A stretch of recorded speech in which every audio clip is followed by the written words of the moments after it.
Notícias de Brasília para você. O governo reservou mais de 37 bilhões e meio de reais para emendas parlamentares, mas esse valor não é efetivamente o que vai ser executado. E quem explica mais sobre isso para a gente é a Luciana Verdolim, que volta ao vivo aqui no Jornal da Manhã. O Congresso ainda precisa chancelar esse valor que está no orçamento, que foi apresentado no orçamento entregue ontem ao Congresso, né, Verdolim? Mas levando-se em consideração que é um volume de emendas maior do que o que foi liberado no ano passado, talvez não haja tanta dificuldade para essa aprovação, né? Olha, Lívia, já há uma reclamação de que o valor é maior, mas só um tiquinho maior, né? 3% superior ao valor destinado para as emendas parlamentares no orçamento agora de 2023. É uma proposta que vai ser analisada por deputados e senadores que podem fazer alterações, desde que eles levem em consideração a necessidade de recursos, né, para bancar qualquer despesa extra. Esse ano, agora em 2023, o valor destinado às chamadas emendas parlamentares foi de 35 bilhões e 600 milhões de reais. Mais aqueles quase 10 bilhões de reais do orçamento das emendas de relator, né, que foram extintas no ano passado, mas já haviam recursos suficientes. Esse recurso foi remanejado. No caso desses 10 bilhões, foram remanejados para os ministérios. Eles puderam indicar onde vão ser aplicados os recursos agora nesse ano.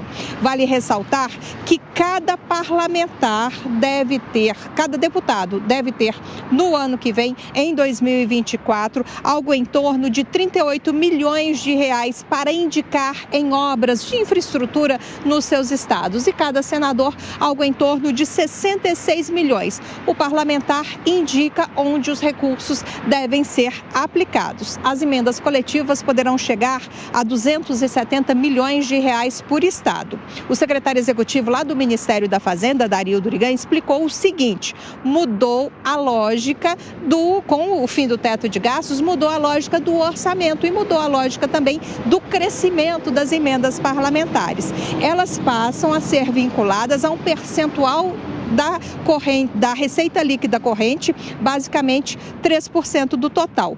Antes, aumentava-se a inflação, aumentava-se também o valor destinado às emendas parlamentares. Agora, a chiadeira grande no Congresso Nacional deve ser não com relação às emendas, mas com relação ao fundo eleitoral. O governo está destinando cerca de 1 bilhão de reais para um ano eleitoral.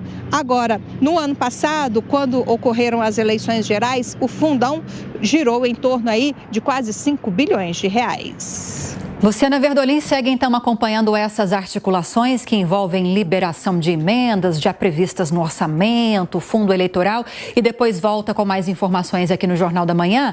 Agora, Amanda Klein, circulam informações de que o governo federal estipulou esse valor aí polêmico de 1 bilhão para o fundo eleitoral, já sabendo que vai haver muita discussão, mas querendo deixar essa conta política aí para o Congresso, né? Bom, mas é claro, né, Livi, tem que ficar. Afinal de contas, são eles que vão precisar financiar a campanha dos seus prefeitos e vereadores. 5 bilhões, que foi do ano passado, já é um valor monstruoso. 1 bilhão seria algo mais condizente. Afinal de contas, houve uma opção pelo financiamento público da política e a política tem que ser financiada de alguma forma mesmo. Cabe ao Congresso definir se é o financiamento público ou privado. Ficou definido que é principalmente o financiamento público. Agora, quando você fala de emendas parlamentares, é uma enormidade sem sentido. Se você pensar em quase 40 bilhões de reais de emendas impositivas, a gente volta no comentário que o Dantas fez aqui no início do jornal, que ele falou assim, isso aqui é poder do Congresso. É o Congresso ganhando cada vez mais espaço no orçamento, porque quando você ganha mais espaço no orçamento, você ganha mais autonomia também em relação ao poder executivo, que são essas emendas obrigatórias, você passa a depender menos do poder executivo. E essas emendas não são necessariamente alocadas para o melhor lugar, porque são os parlamentares que definem, que decidem basicamente, sem ter o olhar de todo do Brasil. Aí você tem algumas regiões, alguns estados, alguns ministérios favorecidos em detrimento de outros e acaba virando um ralo do quê? De corrupção. Tanto é que a gente tem uma operação, daqui a pouco a gente vai falar, hoje cedo, da Polícia Federal, que investiga justamente isso, desvio de emendas parlamentares em obras da Codevasf. Codevasf é uma empresa pública, é a Companhia dos Vales do Rio, do São Francisco e do Parnaíba, e é a empresa pública preferida do Centrão, um escoadouro de emendas parlamentares e de corrupção, pelo visto. Sim, Dantas, você com tanta experiência na cobertura em Brasília, é o Congresso empoderado que a gente fala desde o começo do ano, pelo menos? A gente tem uma situação que ela é única na história, é um Congresso que tem mais poder do que em qualquer outro momento. Ele usa esse poder, que é um poder econômico e político, porque o poder político acaba sendo derivado do poder econômico. O poder econômico é esse? É o orçamento.